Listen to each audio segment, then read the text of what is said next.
આપણને ઘણી વખત એવું થાય કે સરકાર ભ્રષ્ટાચાર કરે છે અને ભ્રષ્ટાચારના કારણે રોડ તૂટી જાય છે, બ્રિજ તૂટી જાય છે, પાણીની ટાંકીઓ તૂટી જાય છે, બહુ ભ્રષ્ટાચાર થાય છે, પૈસા ખાઈ જાય છે. પણ એવું નથી. અને હું તમને બતાવું કે કેવી રીતે સરકાર આપણા પોતાના જીવની ચિંતા કરે છે, લોકોના જીવની.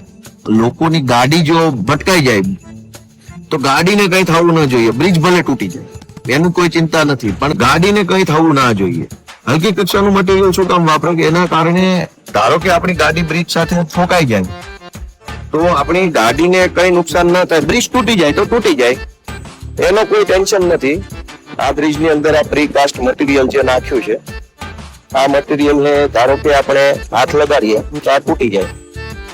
આવી રીતે किसने बनाया ये मुजस्सिमा? किसने बनाया ये मुजस्सिमा? હાથ અડાડો એટલે બધું તૂટીને નીચે પડી જાય. જો આ રીતે જે જગ્યાએ હાથ અડાડો એ બધું તૂટીને નીચે પડી જાય તો શું છે આ રીતે.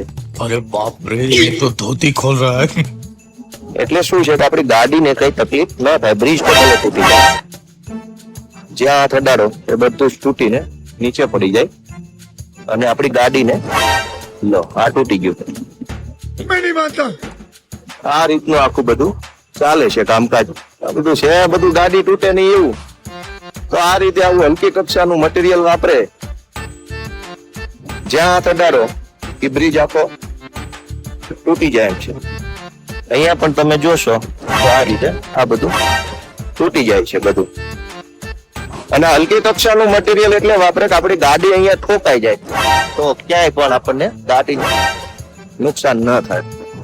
આ બધું ચાલુ છે અને આની અંદર જ એટલું હલકું મટીરિયલ વાપરવામાં આવી રહ્યું છે કે આપણી ગાડી ભટકાય, ગાડીની કોઈ ટલ્લો લાગે તો ગાડીને કોઈ નુકસાન ન થાય એના માટે પૂરતી કાળજી આપણી ભાજપની સરકારે લીધી. એટલે આપણી ગાડીની સલામતી માટે સરકારે આવું હલકું મટીરિયલ વાપર્યું છે.